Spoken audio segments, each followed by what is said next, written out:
All right, Spider-Man No Way Home. This is going to be a full spoiler review. I think giving any thoughts to this movie without spoiling it is like kind of a waste. Um, it's just a weird movie to talk about when you aren't going to spoil what happens. So I hate to be the bearer of bad news. If you expected a non-spoiler review, not going to give it to you. Don't listen to this until you like. I just one of those. It's weird. You can't really talk about them without spoiling it because there's so many little buzzwords that you think you're saying to not spoil it, and then you realize you're just spoiling it. So that's what I'll say. If you have not seen No Way Home, I would just completely skip this right now. Come back to it. Spider-Man No Way Home, third movie in the Tom Holland Spider-Man universe. It is the sixth movie that Tom Holland's going to appear in as Spider-Man, including Civil War, Avengers Endgame, Avengers Infinity War. Peter Parker is on mask. This picks up right where Far From Home left off. He's unmasked, no longer able to separate his normal life from the high stakes of being a superhero. He's been exposed by Mysterio. When he asks for help from Doctor Strange, the stakes become even more dangerous, forcing him to discover what it truly means to be Spider-Man, directed once again by John Watts. Will John Watts do another one of these? I'm not sure. He's slated to do Fantastic Four, which makes a lot of sense after you see this movie, why Marvel entrusted him with a franchise that has been nothing but a complete fucking disaster as a live action thing. Tom Holland, Zendaya, Benedict Cumberbatch, Marissa Tomei, J.K. Simmons back in his role as J. Jonah Jameson, Jamie Foxx, Alfred Molina. We also have Willem Dafoe back. Thomas Hayden Church is back. Gosh, who else am I missing? Look, spoiler review, Tobey Maguire and Andrew Garfield I think are you back. named all of them. Yeah, Tobey Maguire, Andrew Garfield back in their roles as Spider-Man, as everyone listening to this knows. And then what's his face, who plays fucking Lizard? Reese. Yeah. The second best Marvel name outside of Ian Guffey. Ian Grafunda from the Welshman. From Fantastic Four. Fantastic Four. Anyway. Or like Fantastic Less after watching those. Spider-Man No Way Home. My score as of now, I gave it an 87 after I first saw it, but I've landed on an 88 out of 100 with this movie. I'll keep this part of we'll keep our quick thoughts short because then we'll really dive into it. 88 out of 100. This is as fun, I think, as any movie can get. This is a classic movie, at least for me, of fun compared to how well maybe it all works or thoughts on the story. Look, no matter what we get into it, I think we all enjoyed it. I enjoyed it quite a bit. Theater experience is kind of up there with Avengers Endgame and Infinity War for being close to unmatched. Probably throw Force Awakens in there as well. But I think all three of these kind of blow Force Awakens out of the water in terms of theater experience, in terms of like crowd reactions. I love the Force Awakens. But this movie has a lot of those moments. I really liked this movie. It's a great fucking time. Yes, it is the third Spider-Man movie for me. It's splitting hairs. This is an 88, Far From Home an 89, and then right up the line a 90 for Homecoming. And I'll get into my reasons why there. But Tom Holland, I think, is as good as Tom Holland has been. I think there's a lot of really awesome, deep, dramatic moments. I think somehow all of the shit that gets thrown in here works, which is incredible. The fact they can throw all these characters who are known for movies that were bad for having too many characters. That's the crazy part. Like, That's a good point. Wow. Yeah. Except for Rhino. Like a lot of these characters are from movies that people were like, there were too many characters. And they added them together and it worked. That's a crazy thing to even say out loud. Look, I had a fucking blast with this. It's a great time. I'll get into maybe the intricacies. I don't want to be too negative, but I'm going to explain. People have been begging me and Kenjack to explain why we think what we think about it. I like the ending. Chris will get into your thoughts on the ending. We know you've had some more of a negative reaction on how the movie wraps up. I actually loved how the movie wrapped up. But overall, I think it's just a continuing of a really the best live action Spider-Man and Tom Holland. They're all great together, but I still think he fits and embodies that role so perfectly. And then the little things added in, I think all the characters work. And Willem, no one has more fun than fucking Willem Dafoe playing Green Goblin. Mm-hmm. So 88 out of 100. That's my condensed thoughts off the top. Kenjack. I ended up on an 89 out of 100. And there's a lot to, like, I agree with basically everything you had said. The 2 points that I would put emphasis on are that the two things at least that I really liked about it, and I think are the biggest strengths. I think that the base plot is extremely classic as far as like superhero movie goes. Like, despite all like the bells and whistles and how crazy everything is on the outside, like as far as multiverse shit, like the most old school superhero thing is they have one rule: don't kill anyone, right? And like that's like that. I appreciate how they worked that and made that into and like incorporated that into like this way bigger and overarching sort of world. And I think that made for a really good story for Peter, as far as like it's his one rule, and like at the same time the whole world thinks he kills Mysterio, and he like wants to dispel that by making sure he doesn't kill all of these villains. And I think that part of it was really good, and Holland really played to the strength of it, and especially towards the end of the movie, and like those dramatic moments obviously with Aunt May. And then the other thing I want to harp on is just the performance of Andrew Garfield, because Andrew Garfield was, I think, I think he was probably the strongest per line actor in this movie. And it's something I've always appreciated. Like, I never liked the Amazing Spider-Man movies because like that just for myriad reasons, they're not that good. Yeah.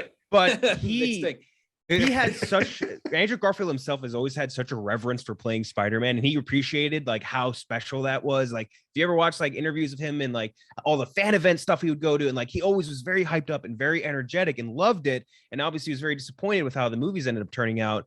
And I think he brought a real life and energy to the role of Spider-Man, and like that sort of like childlike delight that like you get out of like a comic book movie. And like he really, I think, just delivered on that in a huge way, more so than Toby, and I think on par, if not better than Tom Holland. And I really liked him in this movie, and those are like my two biggest things to I took away from it. As far as like where we differentiate, we'll get into that a little more. I think really just comes down to, for me, just it turning into more of like a fan event versus movie, where the first two movies were a little bit more intimate and complete as far as like telling a story. But we'll get into that a little bit later. But yeah, it's fucking awesome. It's a great ride. Theater experience again, so fucking cool. It is like on par with those other things. Not even like, and I'm sure we'll talk about how it's compared to something like Rise of Skywalker or whatever. But like, this is fucking like the whole theater is going nuts every 5 seconds, and it's going crazy. It's like they're in an amusement park. You know what I mean? And like, that's kind of the function of Marvel movies to an extent nowadays. And that's a good thing for cinemas. You know what I mean? So I don't know. I liked it a lot, but we'll get into other stuff later. Yeah. I think the biggest net gain from this movie is Andrew Garfield. I think that's publicly what you can tell. He gets the biggest gain in terms of everybody benefited from this movie. It's crazy, but I think he did probably the most. Robbie, I'll go to you next. I mean, Andrew Garfield, like just going off that to start, could have just bought himself another Spider-Man movie. There's already rumors of he could be Sony's, whatever. But when they see the reaction to him, because that's been one of the things every single person I've talked to that's seen No Way Home has talked about. Andrew Garfield stole the show. Every scene he was in. I thought the funniest scene in the movie was when he first comes through and Zendaya is completely skeptical of him, and she's throwing the bread at him, and she's like, crawl around. Why don't you crawl around? Like, cracked me up. I absolutely loved it. I think it might be my favorite of the Tom Holland Spider-Man movies. And I go back and forth because I love both of the Tom Holland Spider-Man movies. I know people kind of shit on Far From Home. Like, I felt like revisionist history about that movie. I love it. I still rewatch it and love it. I think it's a great movie. This movie was able to satisfy pretty much everybody, it seems. Like, the people that had gripes about this MCU Spider-Man being Iron Boy have nothing to gripe about anymore when they realize Sony and Marvel just spent an entire trilogy, like, basically telling Peter Parker's origin story for this universe. It's crazy where they wound up. Want to shout out Tom Holland's performance. I thought it was the best performance of his career. Outrageously good, especially after the May stuff. Rest in peace. We're in spoilers, so just got to shout out. R.I.P. my dog, Aunt May. R.I.P. my dog, Marissa Tomei. And Willem Dafoe's performance as well. The fact that he played this character as well as he did, and it's been 20 years since him and Toby played him. It's fucking crazy when Peter Parker was beating the shit out of him in the hallway and he's just laughing with that crazy delusional look. Like, that was amazing. And for me, the team up, the spectacle, the fan service is what I look for. It's when I rewatch these movies, and that is how I judge a lot of movies. Like, am I going to rewatch it often? This is probably going to wind up being the one I rewatch the most often because it's the most fun. There's so many of those fun moments. So I absolutely loved it. The first Spider-Man with Tobey was the first movie I remember seeing in theaters. So like, it had that special place in my heart for that reason. Seeing Otto Octavius and Norman Osborn interact for the first time ever, like these two villains from that universe, so cool. I want to see way more of Tobey and Andrew in the future as well. I hope that's not the last we saw of them. So you would rank it. How would you rank the three of them? I would go Far From Home or No Way Home, Homecoming, Far From Home. But like you said, like it's splitting hairs between the three for me. They would all Right. be super super close. And shout out John Watts, first director to do a full trilogy in Marvel, and he fucking crushed it. That is Oh, crazy. I didn't know that. Good That's point, crazy. yeah. Yeah, that is so people have done a couple extra, but to do a full trilogy of just one character, that is crazy. Yeah. Coley, where do you stand? It's wild because it's the end of a trilogy, but it very much felt like a bridge to the next phase of Marvel. Like this was setting up so much. It's hard. That's part of the reason why I'm grappling with how much I enjoy it, because my mind immediately goes to the next thing. Because that's what Marvel's done here. They're like, every movie is a prequel to the next thing. Seeing the three of them there when NBA Street Volume 2 came out, it was the first basketball game with Michael Jordan in it, because he owned his own rights. And they had three Michael Jordans in it. They had rookie Michael Jordan, they had first comeback Michael Jordan, they had Wizards Michael Jordan.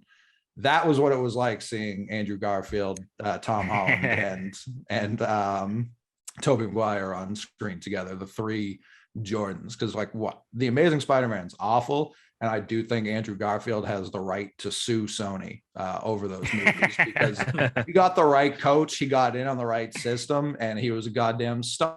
They had this guy looking like the absolute worst superhero of all time. It's very much Ryan Reynolds and the first Deadpool when he was just a X-Men Origins Wolverine. His mouth sewn shut for the Merc with the mouth. I don't know, because of all what I was just saying, because it's setting up. We've not only have we buried Tony Stark, he's kind of like erased from Marvel. I thought there was a chance, since they were going multiverse, he was going to show up. That was something I kept in the back of my head watching this. He doesn't. Spoiler alert. Not only doesn't, Happy doesn't even fucking know who Tom Holland is anymore. So he had no Stark tech. He's so back to sewing his old pajamas. He's got no advantages. He kind of stinks. He's kind of like a bad Spider-Man now in terms of what he can pull off. But it's very interesting. I'm interested to see how he rejoins the Avengers. I thought it was very funny when he brings up the Avengers and Tobey Maguire's like, who's that? Because they're that like, yeah, cool, that's speaks to how great. far What is we've that? come. Are you in a Yeah, band? who the fuck are you? Yeah, what are those? I think it shows you how far comic book movies have come. Yeah. That, like Jeff was saying, people used to complain there was too much, and now we have this whole universe with all these moving pieces everyone knows, and still Tobey Maguire is like, nope, it's just me versus the world. I enjoyed it because of how much, not because of how much fan service there was. However, because of how much fan service there was, I think it's giving people too high of ratings in the moment. I think it's a lot of prisoner of the moment rankings. I said I still like Homecoming more than this because I'm trying to project into the future, my rewatches, like Bob was saying. And it's like every time I see it, it's still going to be cool, but it will be less cool every single time. There will be a baseline where it's like, yeah, it's still this cool, but it won't be as cool as the first time, especially since we knew it was coming. Like it wasn't a secret. This was not Marvel's tightest production in terms of keeping secrets in house. Not at all. Which is a Sony. True. Yeah. Keep in mind. It's a very tough thing to factor in with this movie. And we'll get to it in a second, because then I'll have you, Chris, you'll go next after Coley. But it's one of the reasons I love Homecoming is because the surprise of like the Vulture scene, the Vulture reveal surprise is one of the better Marvel scenes. It's awesome. Mm-hmm. It's unexpected. It does something that a lot of people beg Marvel to do more, is like subvert your expectations, just completely throw you for a loop. If you didn't know this was gonna it's a tough thing to say, because like you knew, and if you didn't know, you assumed a lot of this would happen, and so you try to have to look at it in the vacuum of just the movie and the surprises that do take place here, not the fact that like they changed marketing for the movie because everyone found out about things. So yeah, that is Jamie Foxx like 2 months ago was like, yeah, I'm in Spider-Man again. It was like, what do you mean? What are you talking about? He posted that photo on Instagram a year and a half ago of the three Spider-Man together. Think, right? Yeah. So all these people were like, oh my God, they ruined it. He ruined it when he was cast. I get right. yeah. I imagine Jamie Foxx even on screen, he was like, he doesn't care about the Marvel Cinematic Universe he's like, this is a movie I do. Yes. Like he doesn't know a damn thing about it. He doesn't care, which I kind of respect. He's just like, yeah, this is a movie I'm in. Go watch it. So you would have it Coley slotted Homecoming, No Way Home, Far From Home? Right now, yeah. Yeah. And I would put this at like a 86, 87, somewhere around there. Okay. Chris. All right. I think I don't know what I read this way. I think people are expecting me to come on here and trash this thing. I want people to understand. I didn't. I just knew that you didn't love how it rapped, but that doesn't necessarily mean you didn't like right. the movie. Well, okay. Well, I do that. Like that's just me. I'm a Detroit sports fan. My brand is cynicism. Guys, this is my third favorite movie of the year right now. It's almost second. There's shit that happens in this movie that I never thought would happen ever.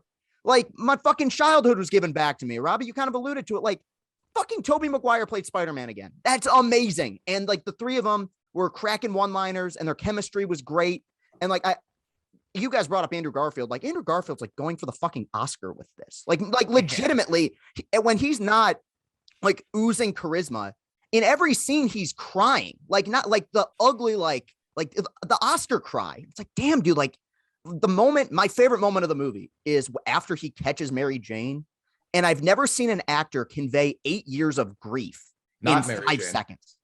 Like it was really, really incredible.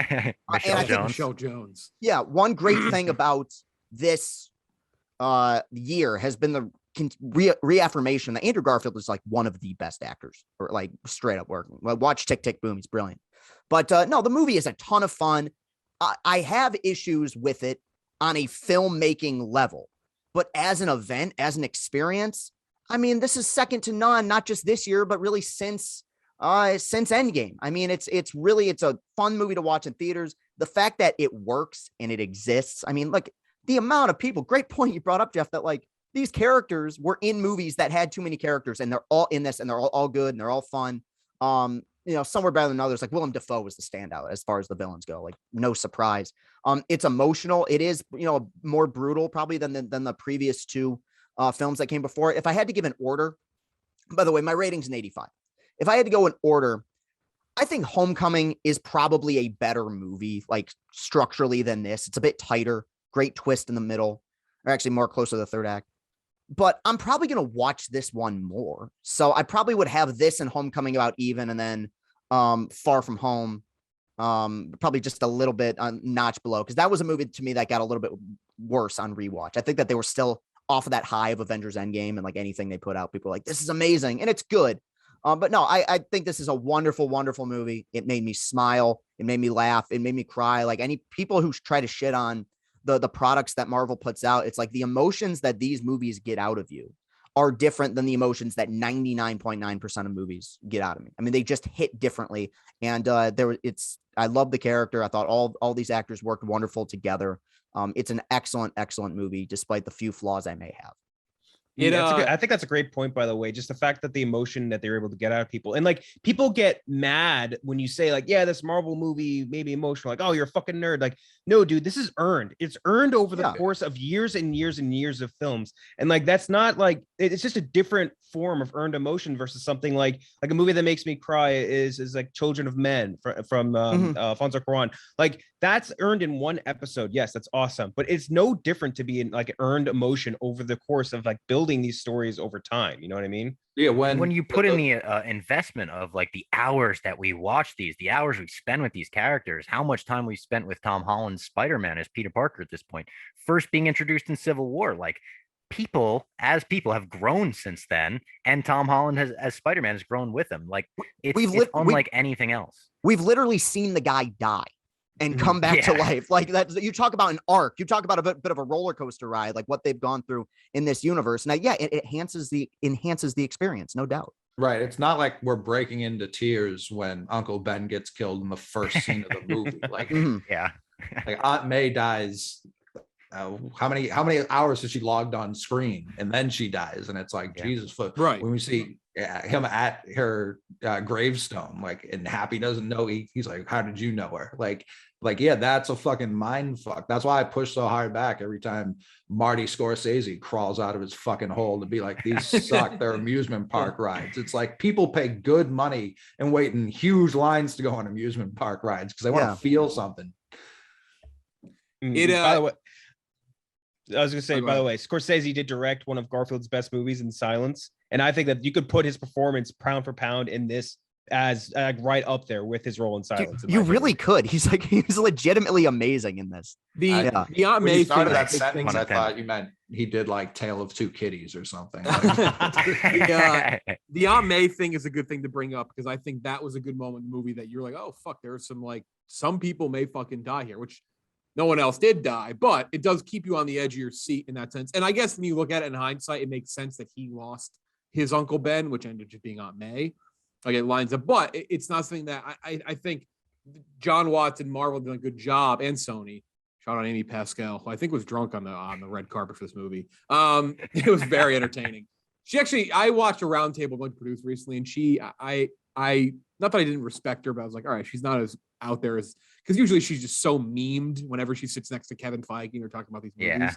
But anyway, they've done a good job at changing what we expect and what is to come in Spider-Man movies compared to what we got for so many years, where I didn't see it coming. But also, like Chris said, I think I would also, as we all said, I think this is a movie that I probably rewatch the most. And that's the classic, like rewatchability and fun doesn't always mean, in your own eyes, best. Like I've probably watched Return of the Jedi more than I've watched any of the original Star Wars movies. And I think now those three movies, I think that one's leaps worse than the first two, and not even worse in the sense it's bad. I think Return of the Jedi is a good movie. But I think these are all close to each other. But like I will see myself watching this more than probably the other two, where I do think the other two are better movies. And that's, look, I don't want to spend too much time being negative on this because I think that defeats the purpose because we all liked it. There's a lot of fun shit to talk about. And I was started talking about Daredevil and Kingpin and the random shit. Yeah, we didn't even mention fucking Daredevil's in this. Yeah, Daredevil. Crazy. That was great, The man. fuck? In the first That 10 fucking minutes. liar. We interviewed that motherfucker and he promised us. He wasn't in this movie. We're like, we analyzed your arm hair and we think it might be you. And he's like, nah, that wasn't me. And we're fucking Irish asshole or English, I forget. He also had He's one of the British? funnier. What's that? I think he's not British. American. He's got an British, accent? Yeah, Charlie oh, yeah. talks, Yeah. Oh shit. Didn't He know also that. had one of the funnier lines too, with the catching the brick and going, "How did you Yeah. do that?" I'm a really good lawyer. I thought that was Good. hilarious. It Yeah. was really good. Yeah. I think there's a chance he shows up in Hawkeye this week too. They obviously introduced, if you've not seen Kingpin, if you've not seen Hawkeye, Kingpin was introduced this week, which look, there's been leaks and stuff, so I could totally see people being like, well, you knew. I actually didn't know Kingpin was going to show up in this. I think it had been rumored, and I didn't know, excuse me, I will rephrase that. I assumed he's going to show up in it. It had been rumored for so long. I didn't know when he would show up, but it had made so much sense for weeks that he would show up the day before Spider-Man released. The only other time Disney's had a chance to do this, they showed the force healing power from Baby Yoda, and then the next day you saw Rey do it in Rise of Skywalker. So it seems to be a thing that they're gonna like doing is this whole drop a couple things in Disney Plus, have it play out the next day in a big movie release. So that'd be cool if we see. Plus the if we Statue see- of Liberty reference in Hawkeye, right? There was like a few Yeah. little things in Right. Spider-Man. You see a Rogers the musical advertisement, like that was all clever, and it's just the stuff that Marvel's so good at, and that like rewarding the fans. Like, hey, you watch this, you'll get a little Rick Dalton point at the screen moment here. Yep. We'll get to the more Easter eggy and things to come thing, but let's do the negative thing. Here's my thought. So the stories of Homecoming and Far From Home, I just prefer a little more, especially Homecoming. I think Homecoming is very stripped down and simple. You see like the perfect young kid, Peter Parker, getting into trouble, doing dumb shit, trying his best. He's just a fucking down on his luck high school kid. I think Adrian Toomes from Michael Keaton is as good as any MCU villain, really, maybe outside of Thanos, maybe Killmonger, but he may be up there, like just doing shit for his family. That's that's what he was doing. Like he just cares about his family. It's a small time, friendly neighborhood Spider-Man feel. I love Jake Gyllenhaal. So Jake Gyllenhaal's Mysterio is great for me. I think that's a great subvert your expectations movie as well. I like those stories more. For me, my reasoning, and again, I don't want to harp on this too much, but people, they were like, we got to hear what you think. Why do you think it's the quote unquote worst out of the three? Again, Kenjack and I have it worst out of the three by. I mean, they're essentially the same movie. The trilogy is like all on the same level, but I do think this movie relies a little too heavily on references. I think there's just some scenes where I loved them. I was smiling like I was a pig in the theater, just eating all the fucking shit they threw me. Don't get me wrong. Like almost even like when they're swinging around the Statue of Liberty, like you almost get a fucking tear up moment there. It's so amazing. Almost. Like, you're like, what? You're like, I full on right. did. Yeah. I was sending webs all over my apartment. Yeah, right. Exactly. So Oh God. like that's great, but the easiest thing to compare this to is Spider-Verse, probably. Now, Yeah. they couldn't have done Spider-Verse because Spider-Verse, I think a live action Spider-Verse, and not just because they're not going to remake it. I think you start to piss fans off a little because the fans know what they want to see. And this goes back to Red Letter Media when they talked about the Ghostbusters reboot with the all-female cast. You do have to please your fans a little bit. You can't full on say fuck you to your fans, or what are you doing? So not that it would have been a fuck you to redo Spider-Verse, but to not have the fleshed out references and moments, that's tough. I think they did as good of a job as they could have done in the context of how they should have made this movie. But for me, I just prefer those other ones a little more. And I think the two best examples in this movie of what I liked the most were the things that weren't those references. Because let's see, you have them in the Sanctum Sanctorum when all the villains, I love the I'm something of a scientist myself line. I laughed out loud. But like that whole scene is like, oh, you remember this? Oh, I did this. Oh, this is what happened. Remember this. That happens again when you meet the other Peter Parkers. You have that happen in the lab. You have that happen for a while before the final fight. It's a lot of that. And that's great. But that gets in the way of the story stuff that I like. Because my two favorite things in the movie, one was the stuff in Happy Hogan's apartment. Loved the Robbie, you text me about this. If you have anxiety, the fucking Spidey sense scene in Happy's apartment is crazy. I love that. The new stuff with Willem Dafoe, with Norman Osborn and Peter building the stuff to help fix the villains. I love that because it's new, it's different, and it reminded me of Spider-Verse because Spider-Verse had those references, but Spider-Verse did it in very like compacted little like vignettes, right? Like they had those little flashback scenes and they had moments throughout, but it was a lot of like new stuff. You got the Jake Johnson Spider-Man explaining why he was what he was, the shit that ruined his life, the shit that made him like this depressed Spider-Man in sweatpants. And that's why the other thing I like the most and what bummed me out, and this is why I say that I think the movie was as good as it could have been, because if you stretch this out, then it's too long and then you're losing a bunch of the other stuff, which in the fan servicey stuff made it really awesome, was the back and forth between Tobey and Andrew Garfield about how Tobey did find his love. And he's talking about MJ. He's talking about like, you'll find it, you'll get there. And Andrew Garfield Spider-Man says, like, I don't have much time for Peter Parker stuff. He's like, it's like, be patient. But he even says that on the roof, right? He's like, I was vengeful. I was spiteful. Look, you can't flesh all of that out in the movie, but Spider-Verse, big reason why it worked is that they did kind of do that. And that was my biggest takeaway at the end. I was like, I love that, but man, I wanted more of that. Like, I wanted more of Andrew Garfield talking about like why he was vengeful and like, what has he been doing? Like, why does he not have any significant other? He doesn't ever focus on Peter Parker stuff. And then meanwhile, you have Tobey Maguire who says like he is happy. He's like, you can just see like that Peter Parker is so relaxed and at peace. And maybe we'll see in other movies. That'd be great. But right now we don't have that. And that's my biggest thing, is that if you want to split the fucking hairs between the three movies, I just like the fleshed out story more than this good story that is propped up. And I don't want to use the word crutch because crutch is such like a negative word, but it is propped up a lot of references. So those are my biggest examples. Those two moments, I was like, man, I want more of that. I would kill to hear more. And I hope they do, of Andrew Garfield and Tobey Maguire, like their current Spider-Man. So there's my Kendrick. I'll let you give your more expanded thoughts on the quote unquote negative, but that's my condensed way of explaining why I feel the way I do about the movie, which again, I fucking love it, but there's just a little thing that puts it below the more story fleshed out of the other two. Yeah, I think the way I defined it in at least on my like the blog about it was just that like there's a certain line when you're making a movie like this where like if you pass it, you turn it from a movie into a fan service event, and like this and like or just a fan event in general. Fan service also sounds negative, which is not in this case.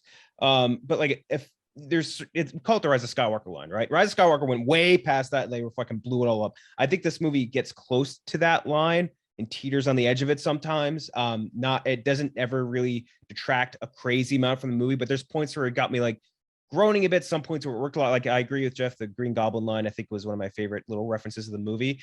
But there's also moments that kind of made me like roll my eyes a little bit. And like Chris, you said you love the scene where Garfield catches their MG. Like that moment, if he just caught her and had the tears and they move on, that's awesome. But like when stuff is left unsaid, I think is better in that case. Yeah. But like when they stop and say like, she's like, "Are you okay?" And she's like, "I am. Are you?" Like then that's when it like when you linger on that too long, it becomes like, yeah, I know the reference, man. I'm watching this movie because I get this shit. And like you need to trust your audience a little bit more to pick up on certain things without saying them out loud. And I think that if they did a little bit less, it maybe would have been a little bit better. And it's weird because like when you, again, just breaking this down into the other two movies, I think the first two movies did a way better job. I think especially No Way Home, or rather Far From Home, did a really good job of making an independent story with a brand new villain and all that stuff and like incorporating the Stark shit.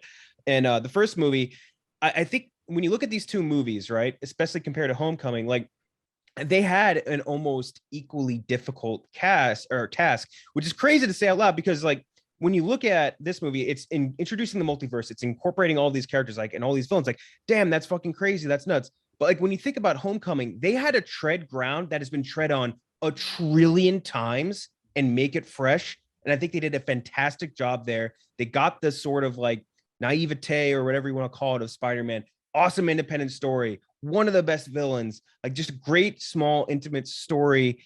And I think that this movie, it did manage to like, there's a lot of mouths to feed, right? There's a lot of huge actors, a lot of huge villains, a lot of characters. It fed all of those mouths, but it didn't, it sort of took away a little bit from as far as being like an independent and very intriguing actual storyline, independent of the nostalgia factor and that earned sort of emotion I was talking about before. And like that sort of thing, I think would have elevated this movie into a stronger thing. And almost to piggyback on what Jeff had said, like those moments where they explain what has been happening in those multiverses, like in the Tobey Maguire world multiverse, in the Andrew Garfield multiverse, like that's the stuff we don't know. That's the stuff we want to know.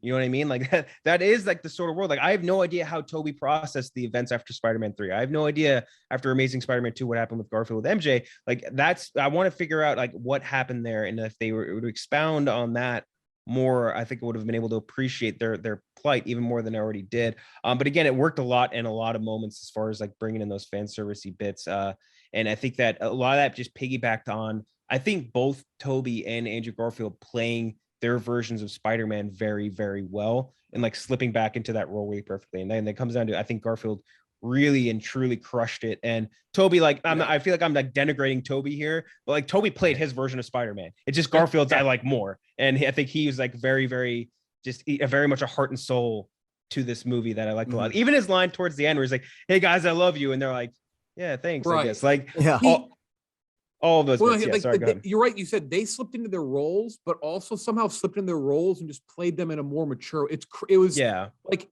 look, I'm like, I'm not saying they're fucking Daniel Day-Lewis's Lincoln here, but like it is like it was cool. Like I was pretty impressed with them. Like they played the exact Spider-Man and Peter Parker that they've played years ago, especially Tobey Maguire, but like a grown-up version. That's like it's pretty cool to see. Also, somebody else mentioned, I had a couple people mention Endgame. Like, well, you like Endgame is but Endgame is again a little different there because they do go back to those reference events, but they do different things, and that's like kind of where I think that differentiates. So that's kind of my. But those were plot drivers. That wasn't just bringing it up for no reason. Endgame was a little less like, and I love No Way Home, obviously, but No Way Home, I did like I said, Rick Dalton, like you point to your screen 1,000 times. Like there's less of that in Endgame and more of just like, oh, we're in a setting that I remember, like awesome. Right. Because like you go to Battle in New York, you're like, oh, you do the Rick Dalton, but then the rest of the scene is just you're different. You're there for a half an hour or something. And that's the big thing. Chris, and then we'll get our big negatives here. You mentioned so you had a whole thing on Twitter. You talked about the ending of the movie. If for some reason you're still listening to this, you haven't seen the movie, everyone forgets he's Peter Parker now. No one remembers he's Peter Parker. No one remembers that Spider-Man's Peter Parker. He like doesn't really know his friends. It's I'll let you. I personally like that because, again, as you can tell, someone who likes Homecoming the most. I love Friendly Neighborhood Spider-Man. He's a poor little nobody sitting in his shitty apartment with his one Lego minifigure.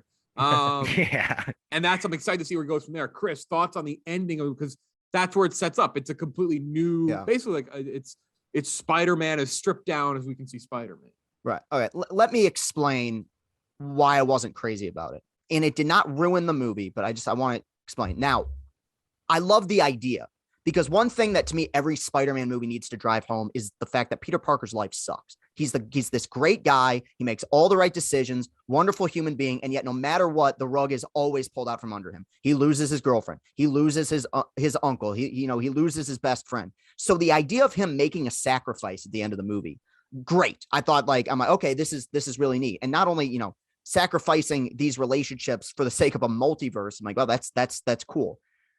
Here's my problem with it, though, is that within the context of the MCU now, $3 billion movies, arguably more if you include his appearances in the Avengers movies, like don't exist. Like I like the relationship he had with MJ. That technically never really happened. I liked his dynamic with Ned. Never really happened. And I'm sorry, but and you could say this is nitpicking, and I guess it is, but logistically, like that final scene when Happy's like, I knew May through Spider-Man. Well, how? If May didn't know that Peter was Spider-Man, then why you went like there's a million ways that you can kind of go down that rabbit hole.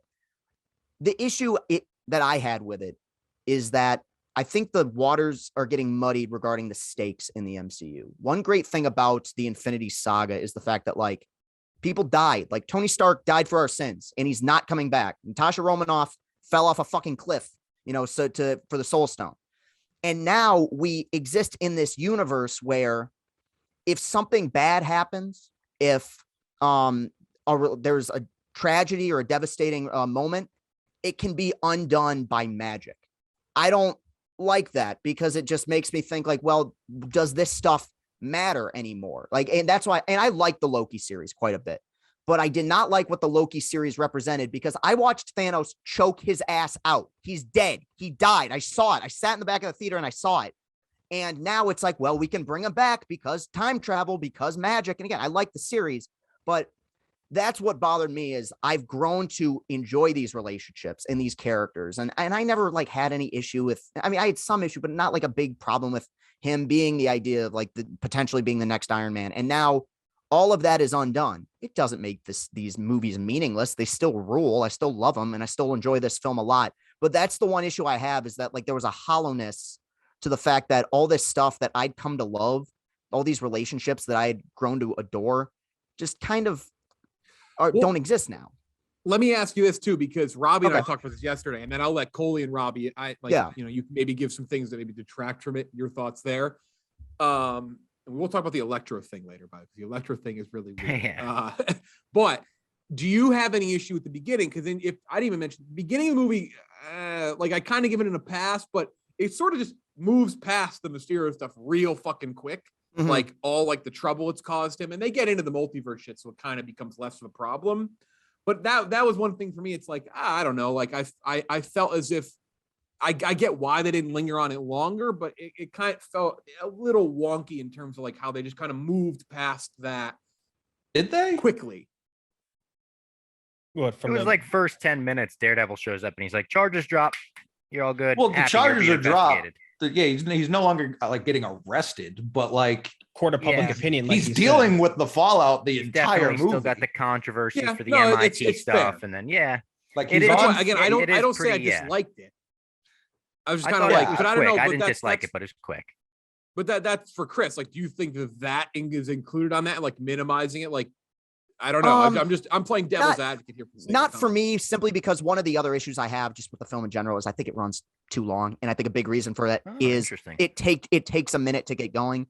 And if we would have spent another 15 minutes focusing on the Mysterio aspect, of the story, I think the runtime would have been interminable to a certain extent. So when you make a movie that's this big, sometimes you just do have to gloss over certain things just to keep the pacing. And I'm sure there's stuff that might be on the cutting room floor, but it didn't really bother me. No, there is a lot of movie after the Willem Dafoe, Tobey Maguire, Tom Holland moment at the end on the Captain America shield. Yeah. There's a lot of movie after that. Mhm. I'm not saying it's a good or bad, but I didn't. My second watch, I was like, wow, this really goes on for quite a while after this. So I get the bloated length thing if that's a complaint. Robbie, where do you stand? Anything for you that maybe detracts a little bit? Anything you maybe would have, liked differently? Interesting because I feel like I'm looking at this through like a similar but different lens in that I agree with you that Homecoming and possibly even Far From Home are better singular stories, and this is the better event. But I feel like they also knew that making this, and that when they were making this, they probably weren't saying to themselves, let's make a better singular story than Homecoming. Right. They're saying, let's make, a spectacular. They knew what they were going for. They knew this wasn't The Godfather.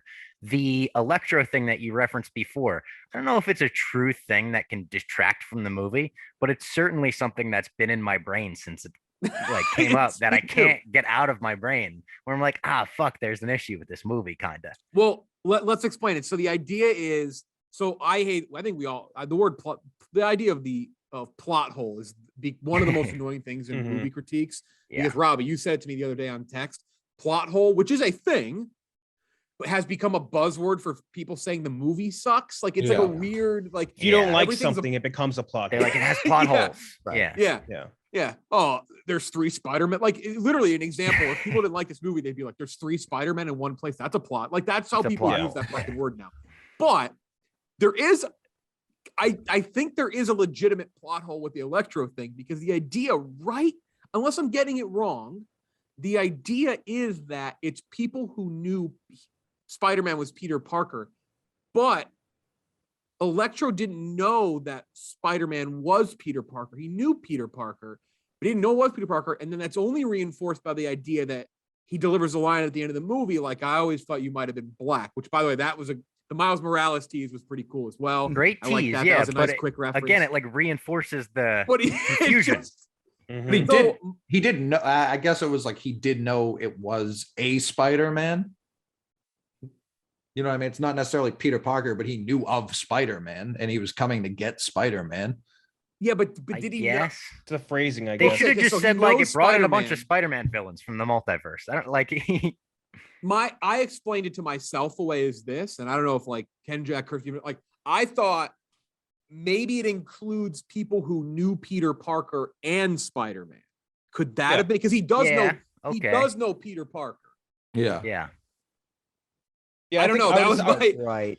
I would assume that that's the place. It's like, and it's also, it's one of those things where like, unless it's like something crazy, like out of bounds, like, because they said one thing and did the exact opposite. Nerdy ass plot holes that I get stuck in. It doesn't bother me at all. I don't it's like a movie about like magicians and wizards and fucking multidimensional stuff. So like, I'm not gonna split hairs over something like that, but I do understand the confusion, I guess, around it, so to speak. Yeah, I thought as far as other critiques, I didn't love all of the villains. I understood why, like, you bring in a bunch of them.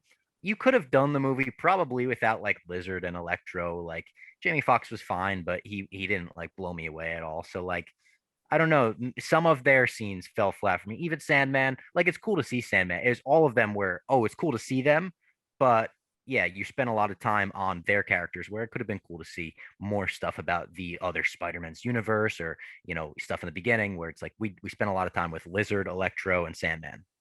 Mm-hmm. Agreed. And like I've never found Lizard to be a particularly enthralling villain, so to speak. Sorry, go ahead. I'd rather seen Rhino than Lizard. Yeah. The Rhino line again. Very funny. I'm not saying I don't. I like the references. I think they're fun. The Rhino line, a Russian guy I will say Andrew Garfield must have just loved hamming it up, being able to make fun of his. He made fun of his movies the whole time. That's basically Jamie Foxx, as soon as he comes in, I think his first line was like a meta. He's like, I really like this version of myself better than that shitty Amy Pascal one. Yep. Coley, anything for you? Earlier today, someone posed, maybe even been yesterday, but I saw it today. Someone posed who had the better trilogy between these 3 Spider-Man movies or the Captain America trilogy. So I just ranked out the 6 movies individually, and I had 2 Captain Americas and 1 Spider-Man ahead of this Spider-Man. And people disagreed with all of it. I had Winter Soldier 1 I think everyone here agrees with that. Yeah. Yeah, I think Winter Soldier's better. Yeah. Fucking love Winter Winter- Soldier. Winter Soldier might be like the best technically made Marvel movie. Yeah, I would agree. Got Bob Redford. Come on. And then I had Civil War 2 because I have the benefit of hindsight. Like even in the moment, Civil War was massive and it had fan service. Huge. And it had it fucking has Spider-Man, which was a reveal. That was hiding a Spider-Man in a fucking movie. Oh yeah. And then I had Homecoming first and of the Spider-Man.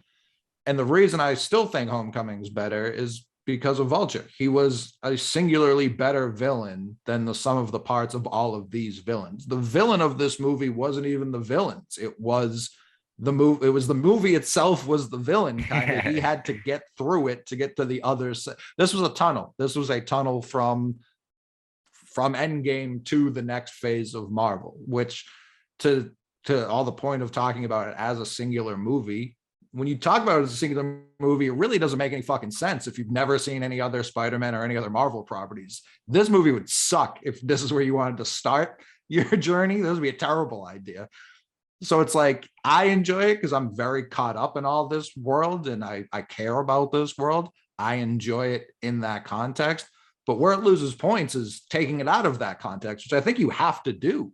And I could actually see this movie going up or down in my rankings, depending on what they do from here. Like the score is tied to it, the singularity of this movie. But as we keep saying, it's part of this giant fucking universe. So if they don't take this next step, like Chris has raised what I think is some valid concerns, if they can't come out of this because now he has no help, now he has no tech, he's smarter, but he doesn't have all the stuff that got him to this point. We'll see. I have faith in them. It was just weird we think of trilogies as an ending point. It was weird to see the third part of a trilogy be the starting point for something else. Yeah.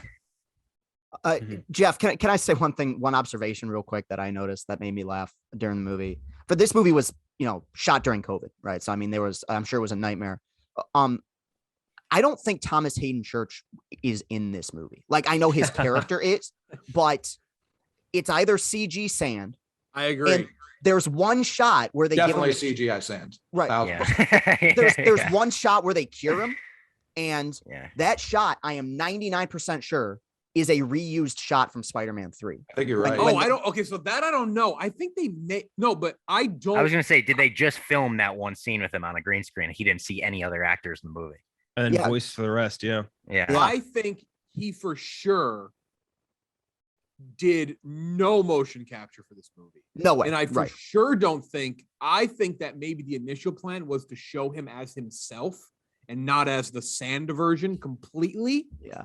But I do think COVID got in the way. That would be that's a strong educated guess. Yeah. Yeah. Do you think I don't- there's a chance, by the way, in rewatching the first scene with Garfield and Maguire, that they were not in the same room at the same time filming that?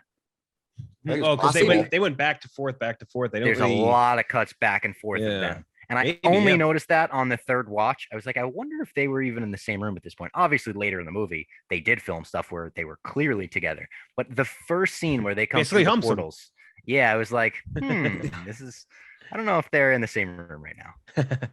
Yeah, no, I feel that. I mean, it could be again. It's COVID thing. You never know. One of the things I did want to say about Chris's point about the ending, I don't think it necessarily erases a ton of the movies because everyone still knows Spider-Man. And I think in the context of this universe, they remember their experiences with Spider-Man.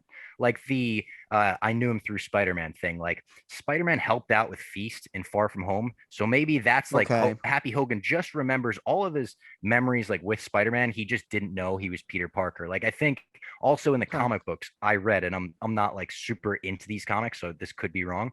They did a very similar storyline. And eventually, when Peter reveals his identity to the people, the memories will come flushing back. So it's like, I think we could be building towards that because he brought May the note, or he brought MJ the note at the end, right? And he was like, I'll find you, I'll explain everything. I think by the end of this third trilogy, we will get them together. And the fact that she remembers these movies will mean so much. And easily, I could go ahead, Cole. I was just going to say, we got to remember who who cast this spell. Yeah. That Doctor Strange is a tricky fucking mix. Yeah. Dude, Yeah. I'm not putting anything past him. People have People mentioned talk like about Nick that. They Fury said is Strange is not off-world very as well. strange-like. So if Yeah. the spell just went around the Earth, does Nick Fury still know Peter Parker? What did that mean, by the way? Nick Fury's off-world. Where was he at this point? He's Remember, on he the was a scroll. yeah, he's on the sword ship Oh, in space. fucking yeah, that's right. And it was Talos the whole movie. Classic Mm. Fury. Which I thought that was a Yeah. nice little callback. That was Someone brought up like Captain Marvel. If she's on another planet right now, does she remember Peter Parker? Right. Or is it multiverse? Is this a multiverse spell? So nobody at all. It'll be interesting to see where they go from here. I took it as a multiverse spell. Like Me too. that's how Yeah. I took it, but it could be off. Yeah. It could easily be something 3-4 years from now. I go back and listen to my review or listen to this podcast and I say, I rescind that complaint because we don't know what's going to come next. I mean, Right. it's like, And it's you hard got to to trust Feige, right? At yeah, this right. point. And so, I mean, again, like within how I felt about this movie and the way it wrapped up this trilogy, I was like, not crazy about it. But I do understand there are further stories that are going to be told that could easily change how I feel about certain elements of this movie. Right. Yeah. It's a weird complaint. Like I don't feel like they finalized. Like I almost think we're forcing a trilogy on this when Yeah. Marvel really has no plans of this. Like, didn't he just sign for 3 more? Like, Mhm. at what point is it not a trilogy? Like he's clearly coming back. It's really not. It's like we're treating it as the end of a trilogy when Marvel's like has not said that. Yeah. But if it is a trilogy, it's wildly impressive to go 3 for 3. Yeah, they Mhm. did go 3 for 3 on that. Like, That's a big shot. regardless of how you feel about small aspects, we all agree it's a good movie. Yeah. To my knowledge, they don't have another trilogy that went other than Avengers, but that doesn't feel like fair. And that was 4 too. That was Right, 4, and and- people didn't yeah. really like 2. In Ultron, terms, yeah. right, exactly. In terms of how, like, for a singular character, like Thor, no. Iron Man, people have their problems with either 2 or 3. Captain America is probably the strongest. It is, I yeah. don't love the first one. A lot of people do. Guardians can't really go 3 for 3. A lot of people fucking hate 2. I don't, but a lot of people do. So I don't. It's really impressive to go 3 for 3 for singular director for anyone. Like that. Yeah. Hats off. And Coley, to your point before, just about like how, like with Marvel, everything has been expanding and expanding, expanding. Like the stakes always get higher, get higher, get higher. I almost think it's very smart that this ends on the note of like he's going to have to go back to being the neighborhood friendly Spider-Man, and now we're going to see this like the kind of the world shrink down after this big kind of explosion of the multiverse, and obviously with now the symbiote being back in play, which we'll talk about, I'm sure, with Tom Hardy being in the post credit with the symbiote alien and all that. So like we could be Fucking seeing Danny Rojas. yeah, Gonna be Venom. yeah, dude, fucking anybody, we don't even know. It's crazy. And like that I think is smart because now we get to bring everything back, and like you see the intimate stories in Marvel playing well. Like Hawkeye's on right now. Hawkeye is about as intimate as Marvel has been, and it's fucking awesome. Like they're really good when they do these small scale, low stakes sort of things. And I think giving Tom Holland the chance to do that, especially now that like we've expanded on him and seeing like he's more than just like an action star. Like he's a legitimately very strong dramatic actor. Yeah, he's And great. very, very good in these small moments. Like you can, I think you can like now make that more of a thing, like make it more of a drama and more of like, you know, it's less of like this action packed fucking fan event thing. It can be more of like a personal, small scale, low stakes story that's more like about him wrestling. In this case, I'm sure with the symbiote, his own demons, which would be cool. I mean, he's got to wrestle with nobody knows the fuck he is, so he's a loner. The primary caretaker is dead, and it was his fault. He has no advanced tech, like, and he's gonna have to get a job back. at the Daily Bugle, I think. Maybe I would kind of hate that. Taking but pictures of maybe. Spider-Man. One thing I do want to point out: people pretend like Marvel are these like safe. I don't want to say family friendly, but like lighter movies. In Endgame, they made the baby Hitler joke about Thanos. Like they literally did that. And they actively have turned J. Jonah Jameson into fucking Alex Jones. Yes. Like, Supplements and everything. Yeah. yeah, it's really hard to be like, oh, these safe, like those are very funny jokes to be like, oh, we're gonna run baby Hitler in the biggest movie of all time, and we're gonna run the Alex Jones play over and over again. Like that's very fucking funny. Yeah. Yeah, it is. And not but- safe. Yeah. Not at all. The one thing I am curious to see, like like you're saying, yeah, they are going to go back to that smaller neighborhood level, but they've already also laid out like he is going to fight for everyone to remember who the fuck he is. And so that's kind of going to be like the longer journey, I assume. They can't do that in one movie. That would be terrible too. One thing I'm going to miss for a while, him and Strange have unbelievable chemistry on screen. Yeah, and we're just they're really not good. not going to see that for a while. And that kind of sucks. And the next Strange movie is probably going to be an all-time banger. Oh, yeah. it is. Well, and there's a That lot of looks rumors too fucking of like awesome. who we'll see in that. I don't think a lot of What these are if true, but characters and shit? people have said like Tom Cruise is Iron Man, like that. He was almost cast as Tony Stark once, all the way down to X-Men. People think that Toby and Andrew might be back in this in Doctor Strange, which I wouldn't be stunned by. Put him in every Marvel movie from here on out. They crushed it. So, yeah, I'm excited to see where this goes. I'm excited to see if the Sinister Six is something that he fights, or if Andrew Garfield fights that, or I don't know like how that's going to work, because we'll wrap here on this, and then we're going to wrap on the post-credit stuff, and then I'll get everyone's thoughts on their one favorite moment. But first post-credits, mid-credit scene, Eddie Brock Venom. It's a continuation of the post-credit from Venom 2. Let There Be Carnage. He's sitting in a bar, the same bar, and he's going to go find Spider-Man, and he gets like zapped back to his multiverse. My assumption is that moment that took place at the end of Venom, unless they didn't explain it, but unless I missed something, the end of Venom 2, that credit scene seems to be whenever Doctor Strange accidentally brought everyone in there, right? Yeah, Like, It might have been, but in that extra credit scene, Venom makes it seem to Eddie Brock like he's in control of that. He's like, "You haven't seen what my powers can do," and Eddie's like, "What do you mean?" And he's like, "Check this shit out." And then they kind of phase in. Okay, that's fair. But he gets zapped back, but then a little bit of goo is left there, which that was another funny line, by the way. I thought of black goo. Yeah. Oh, the goo is sitting there. And so that's the assumption that there's going to be a different Venom maybe in the MCU side of things. So does that mean Eddie Brock is like that? Tom Hardy's not going to be in the MCU? I mean, it is MCU clearly. Hope so. But are they not going to cross over? I saw somebody tweet the GIF. They tweeted the Lakeith Stanfield Get Out GIF of like Kevin Feige when he sees Tom Hardy in the MCU as Venom. It's Lakeith Stanfield yelling "Get Out" from Get Out. I don't know. I can't think of anything I want less than Tom Holland Spider-Man to meet up with Venom from the Sony. I just don't want testify. Thank you. Or Morbius. Well, yes, definitely Morbius. I agree with Morbius, but Marvel had no direction over those Venoms, right? Right. No, none. We literally I do think Kevin Feige had a little. I think there was a little bit because of the crossover thing. Right. Oh, but yeah, I think it was just that part of it. We literally just sat here for this entire show and talked about how great it was that Andrew Garfield finally had the right people taking control of him. And you have no faith that probably the best actor of the last 15 years with now full Marvel could carry over that Venom. I don't know if they would have. Thank you, Robbie. Robbie. Get that control. I hate the character. It's not Because even those movies are everything awful. about his character. The movies are so are the Amazing Spider-Man movies. Those But movies no, the suck Amazing too. Spider-Man But I movies don't, are but the I don't think characters they good get for that that shit. control. Huh?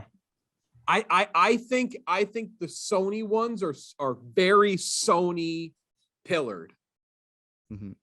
Like did Kevin, because Morbius is the most MCU of them yet, because Adrian It's got Toomes, Michael fucking Keaton's literally Tombs. in it. How is that going to work? Is that in the MCU then? Tombs? Did he help out with Morbius? Tombs is in the fucking Morbius. No, so he's not a producer on Morbius. So that's the thing. I don't disagree with you. If it's the same deal as this, then yes, but I don't think it is. I get what you're saying. I just have faith in, like, I'm a huge Tom Hardy guy. I think he's truly that guy when it comes to acting. I would just be shocked if like they do whatever Marvel brainwashing they do to people and like get them fully on. Like, he hasn't been fully onboarded. He hasn't been fully accepted into the universe. I've always liked Venom the character outside of these movies, so I do think that it could work. But I get your concerns. I just have more faith in Marvel. Like, who's the worst character they've had? I think the difference here with this and someone like I think a good example would almost be like Deadpool with Ryan Reynolds, right? Like that guy, like it's such a limited exposure in other movies like this, and like or another character where it's like a great actor and like they could clearly fit the role right. Like, but Venom now has had 2 movies of exposure, so now he's essentially that Venom, and it's not in the same way where like for another good example of this would be like probably the first 2 Thor movies. The first 2 Thor movies are not that good. Ragnarok was fucking awesome, and like they expounded on that. Like there's possibility for something like that, but when you're on different universes and like totally different sects of movies, because like the Thor movies were entrenched also in Avengers and shit like that too. Like I feel like it's very hard to disassociate him now from the Sony Marvel or from the Sony Venom if you were to introduce him into Marvel Venom. It'd be so easy for me to disassociate. The difference to me is that like you're right, the first 2 Thor movies aren't great, but Chris Hemsworth was always really good as Thor. Yeah. And I know the Amazing Spider-Man movies, I probably like him a little bit more than you guys do, but Andrew Garfield was never bad. And you're right, Tom Hardy is a brilliant actor, but I just think he's really bad in those movies. So do I. I think comedically, he's the unfunniest actor ever. And in those movies, seriously, Venom 2 is the unfunniest thing ever. The like I don't know, rom-com. They went for a rom-com. Yeah. That's what I mean. Like he's a fucking point guard and they got him playing center. Like Isaiah Thomas would get dunked through the floor too if they had to guard fucking Joel Embiid for 48 minutes. Like that's where it's hard for me to fully blame him. Like I get what you're saying. I don't think he's the most natural Venom there ever was, but if he's almost never Tom Hardy in Spider-Man, if he's always Venom, I think that can work. Like his best roles historically, you never see his face.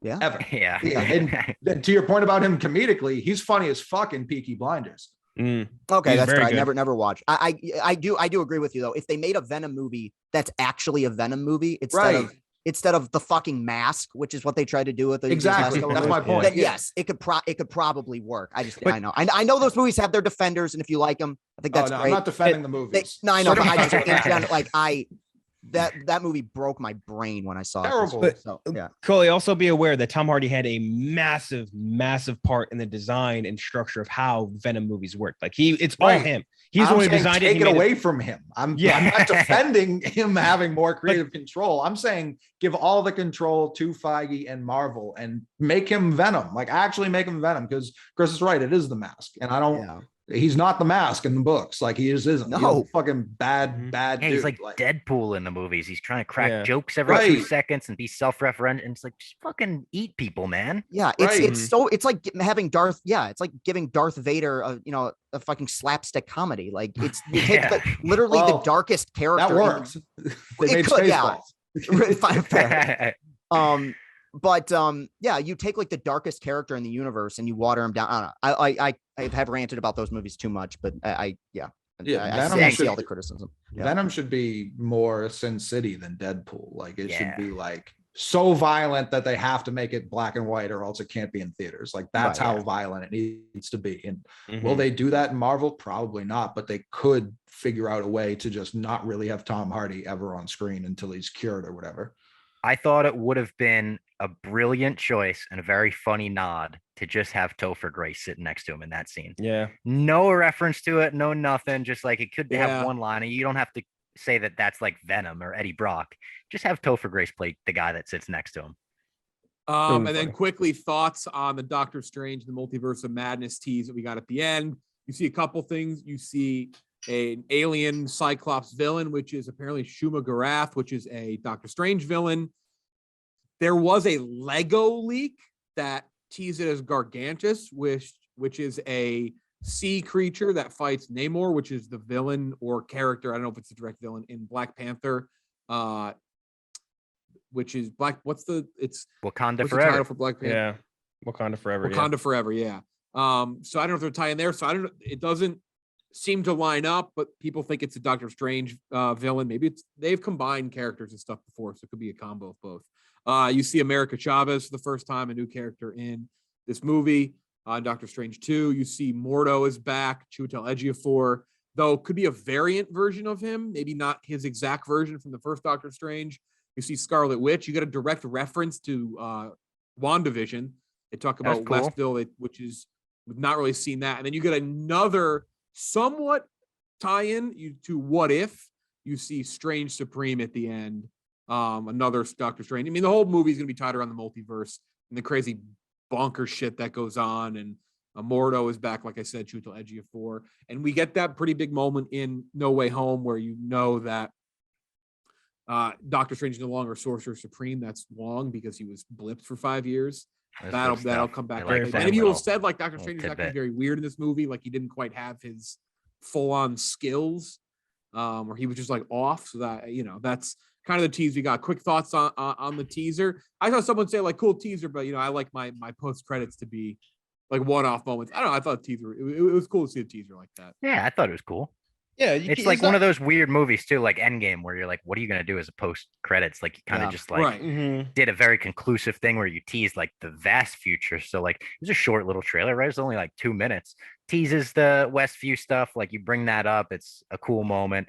The Strange Supreme thing, he's so awesome in What If. That was my favorite episode of What If. So like I'm excited to see Benedict Cumberbatch do that thing where he plays the evil version of himself. America Chavez, apparently going to be a huge character in the future of the MCU. So I'm excited to see her first introduction to that. And that's Michael Waldron, our guy. So got a lot of faith in it after Loki and Heels and all that. Evil Strange will be interesting too, especially after because like we just watched recently Power of the Dog. Fucking Benedict Cumberbatch can play evil really well, man. Damn, he's gonna be good in that. Yeah. Oh yeah, true. Well, yeah, British people, it comes naturally. But yeah, no, I'm very excited for that. I thought it was cool. Like it is kind of like what you're just saying, Robbie, and that like what more can you possibly do? You're kind of boxed in with this, making it an end credit in this case, and I liked it. I thought it was interesting. Also, I think we didn't really touch on this in No Way Home, but the Doctor Strange parts of the movie I thought were really cool. Like the effects crew that does Strange, and I think Doctor Strange as a movie in Marvel is very underappreciated, especially from what it did from a visual standpoint. It's crazy sick. Yeah. And like those moments within Spider-Man I thought were done really, really well, just as a aside to the actual it was cool. The Central Park, like all flipping out, and the geometric when Peter realizes like, oh, I could kind of put this together. Really what's cooler than magic math? That was a very good line as well. Yeah. While you were talking about that, like the best fight wasn't between the villains and the Spider-Man, and it was Spider-Man versus Doctor Strange. Like that was the best fight in the movie. And he was, what is he, falling over the Grand Canyon for 12 hours? 12 hours. Yeah. I think this trailer looks really good, but the biggest star to me, the most important element of this movie isn't shown in the trailer, and that's Sam Raimi. Because I think that with when you look at Marvel's most well-received movies, Endgame, Infinity War, Ragnarok, Black Panther, all of them have that one kind of consistent element, which is that they're the ones that have the most directorial personality. And if Sam Raimi makes a movie, even a huge big budget studio film like the first 3 Spider-Man movies, his stamp is always all over them. So I'm looking forward to seeing Sam Raimi be Sam Raimi and Doctor Strange too. That's what I'm really excited about. Robbie's dying to talk about a movie right now. That's the only thing that worries me, because this year I watched Drag Me to Hell for the first time, and I realized that movie was so bad. I love the Sam Raimi Spider-Man movies. It made me think maybe I hate Sam Raimi. Really? Wow. I think Drag Me to Hell is my least favorite movie I've ever seen. You hated it. Weird because it got great reviews when it came out. It has such good reviews. It has good reviews from these two. That's why I watched it. I've never been as strong. Like I think Spider-Man 2 is tied with Homecoming as the best Spider-Man movies. Yeah. I am not as bullish on the original Raimi Spider-Man as other people. I think some of the stuff is not as great. It's not my favorite shit. I think Spider-Man 2 is better than the first one. I don't love the first one as much as some do. I think it's a really good movie, but I don't think it goes near like greatness. But I am excited to see his take on Doctor Strange and just what he can do. And I actually like Drag Me to Hell. So there better not be an old woman that punches her arm through Doctor Strange's mouth in this movie. And then Doctor Strange, if he fights a tissue that has a face on it, I'm out.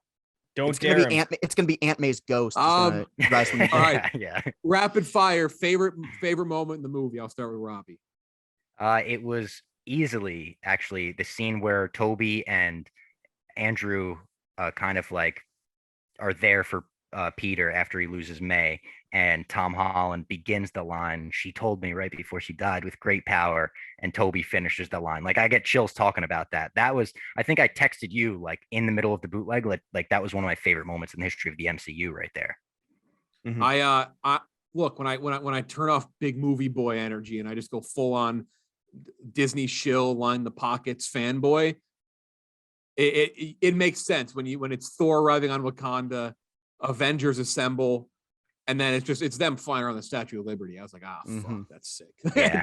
That was just like, in terms of that moment, like in terms of just actual fun, absurd MCU moment, like it's just Did crazy. the theater go crazy for that? They had to, right? Yeah. Absurd. To see 3 Spider-Men just land together was just fucking wild. Their suits looked amazing. All 3 of them. Like Andrew, the big eyes on that. Toby has my favorite suit for nostalgia purposes, but like all 3 together, they look so good.